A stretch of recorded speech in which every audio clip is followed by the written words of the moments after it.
วั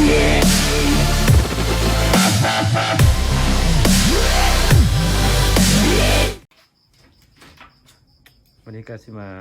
อันนั้นเนาะต้มไก่เนาะต้มไก่ใส่ใบสมุนไพร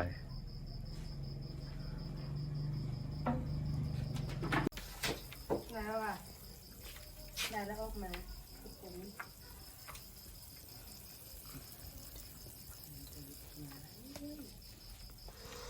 ใส่ไปแล้วเนาะใบสมุนไพรเนาะ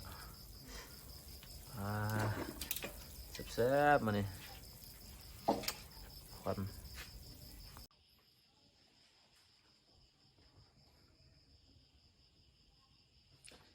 กับสบายดีเมื่อทุกคนเด้อวันนี้ก็อยู่กับซ่อง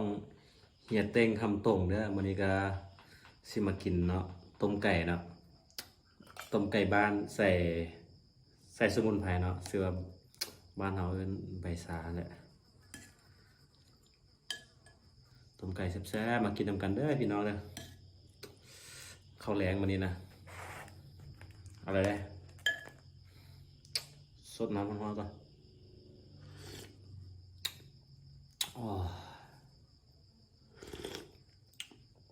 รสชาติของน้ำโคตรนัวเลยทุกคนน้ำเรื่องๆโหบนัวบ่ต้องมีไก่ก็ได้กินแต่น้ำนี่ก็ยังแซ่บว่ะน้ำต้มไก่กินแก้วส้มแต่มาเด้อทุกคนเด้อมากินน้ำกันเด้อพี่น้องโอ้คักอีหลีทุกคนขามไงบ่ได้ฮ้อนขาเป็นไงวันนี้นะ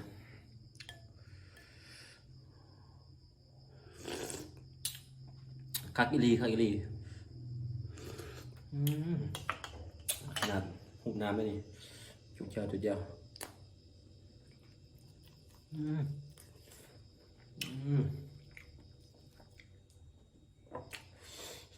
เบิ่งแก้วนะทุกคนแก้วโอ้แก้วเมื่อกี้เอ็ดคว่ำเมื่อกี้นะเหลือสักนี้ว่ะ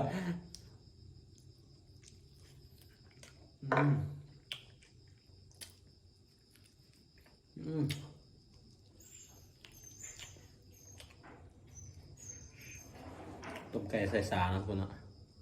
สุดยอดทุกคนกินคนเดียวเองมันเนี่ยไม่ได้ไปใส่มันเลยนะ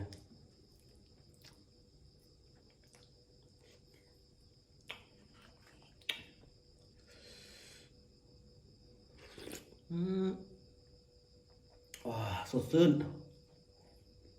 น้ำต้มไก่สุดยอดเลย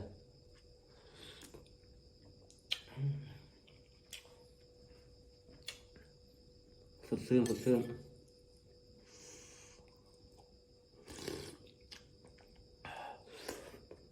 รับโอ้อากาศอยู่เมืองลาวนี่ต้องร้อนอีหลีทุกคนขาไก่เป็นไงโคตรนุ่มเลยจูเจ้าส้ม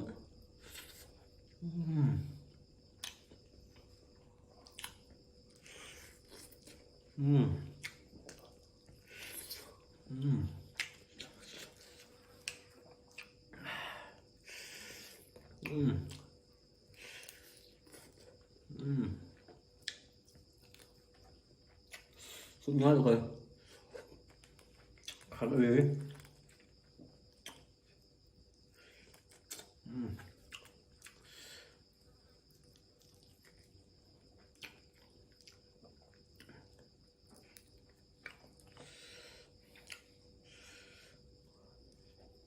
กินคนเดียวคือเก้ามือเดียว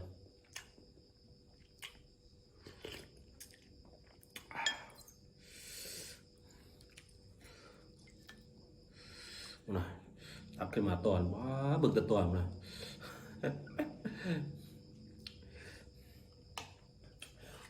เบิ่งแต่มันยอดมันยอดเย็นทุกคนมันเปื่อยปะ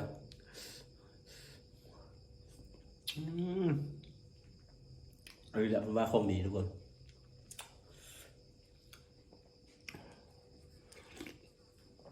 กินแล้วอารมณ์ดี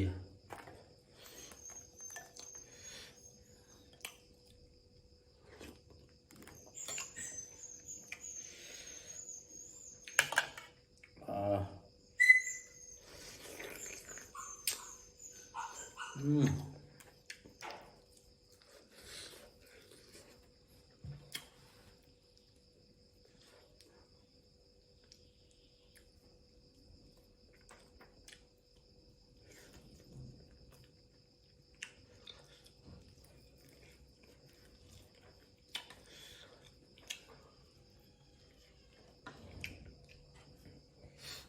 ข้าวกิลีทุกคนอืมโอ้แกงฮ้อนเจียวเผ็ดสุดยอดบวยแล้วบวยแล้วทุกคนอืมเป็นที่หยุดบ่ได้ทุกคนต้องเบิ้ลเรื่อยๆ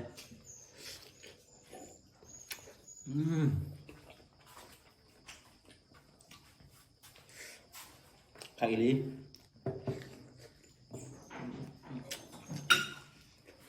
อยู่ได้แล้ว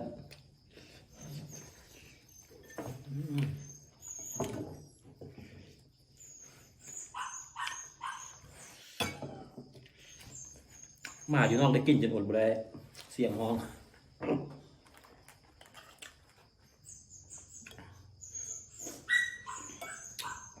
บ่ต้องแปลกใจนะหมามันกินมันแรงต้มไก่เนาะอ๋อฮ้อนแถวอากาศนี่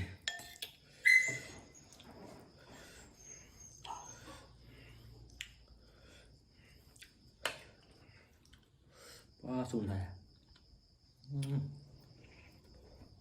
สุดยอด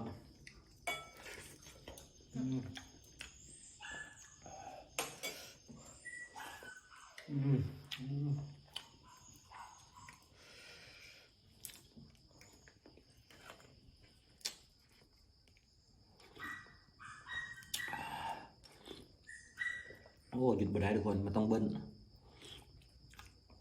โอ้3 บ่วงวะสดน้ำแตงมันหอมจีกไก่จุกเจ้าส้มผักอีหลีเบิ่งแต่ซีทุกคน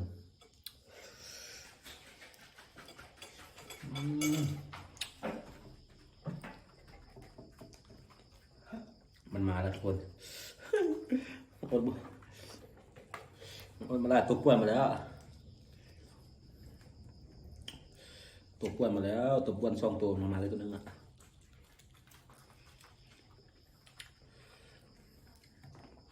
อ๋อ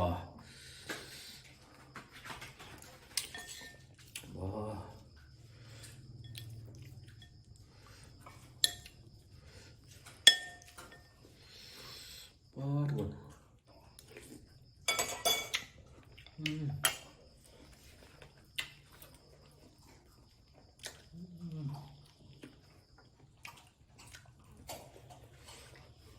ข้าวเหนียวมาแล้วกินแอบนะข้าวเหนียวปะครับ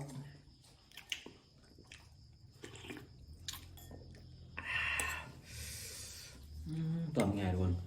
กินคนเดียวไก่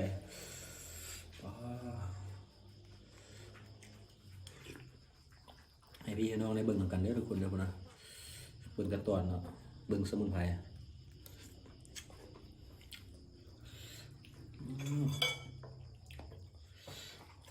เอาอะไรนะคุณหนังเยอะๆฮอนละ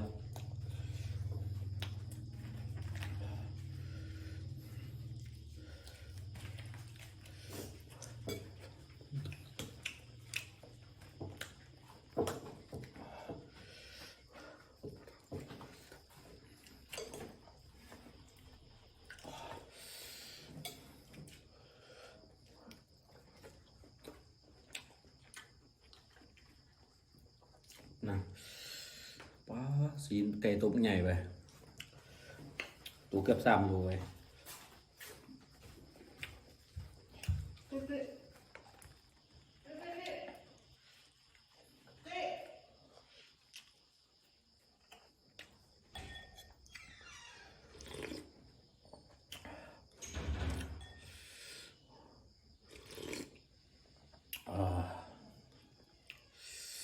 โอ้ ยทุกคน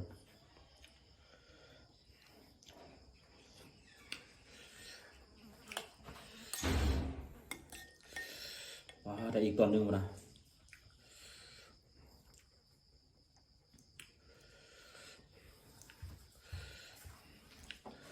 ตอนใหญ่ทุกคนมาถูกครับ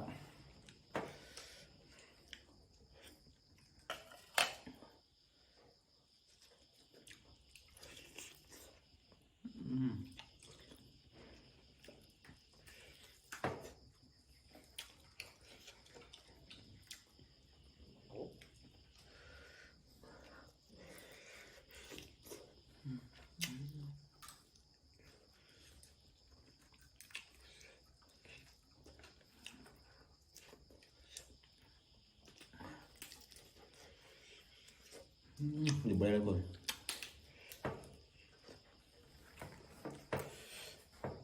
โอ้โหอีเดี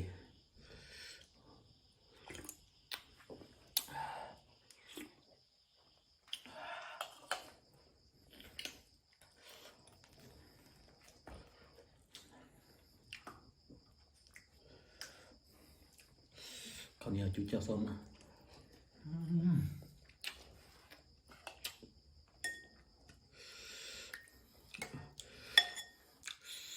ปีกน้อย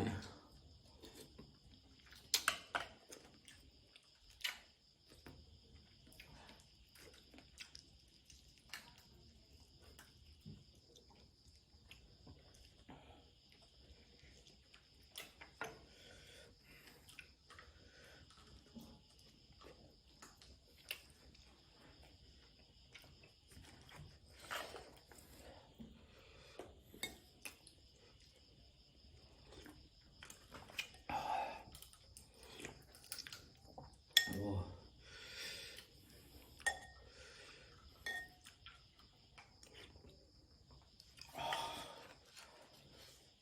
ผักกี่ดีทุกคนโคตรสุดเลยเนี่ย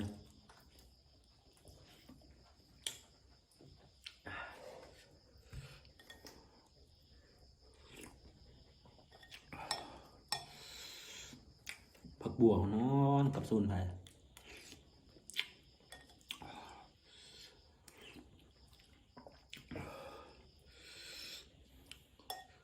อันนี้เขาเอิ้นอหย่างทุกคนบ้านคอยเอิ้นเตือบ้านเขาเอิ้นอหย่าง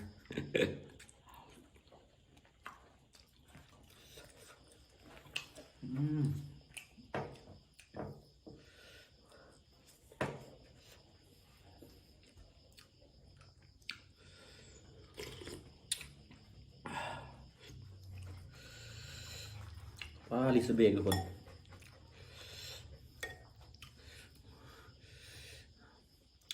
ลิซาเบกไก่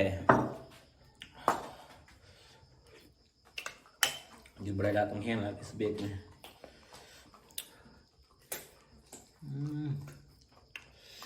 หอมอ่ะ มาให้แม่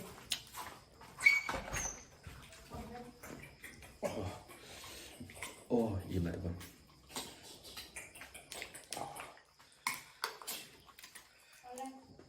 รีวิวลิซาเบกกันนะทุกคน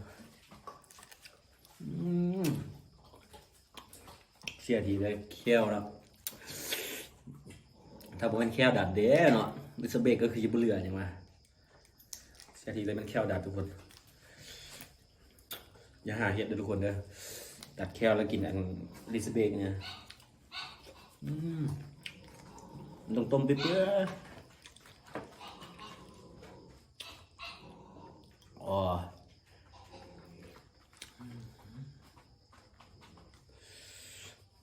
โคตรนุ่มเลยหนังไก่กะ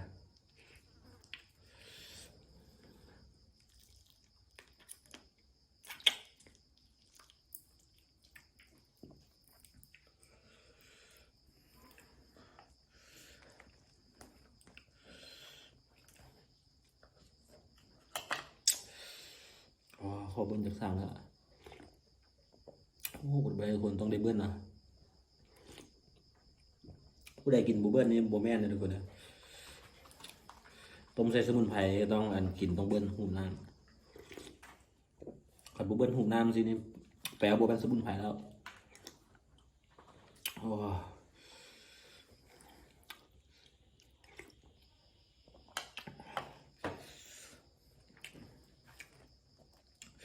ท้ายนี้ก็ไปกันได้ทุกคนเด้อวันนี้ก็มีแต่ซ้ำนี่แหละก็มักก็อย่าลืมนะทุกคนเด้อฝากไปกดติดตามช่องเลยนะทุกคนเด้ออย่าลืมเด้อกดถ้ามักก็กดติดตามกดไลค์เลยนะทุกคนเด้อก็ถ้าอยากให้คลิปเกี่ยวกับอีกอย่างอีกเนาะเกี่ยวกับกินอีกอย่างก็สามารถคอมเมนต์มาได้ทุกคนเนาะคอมเมนต์มาใต้ด้านนี้เด้อทุกคนเด้อคอมเมนต์มาใต้ล่างคลิปนี้เด้อทุกคนเด้อไปแล้วกันทุกคนบ๊ายบาย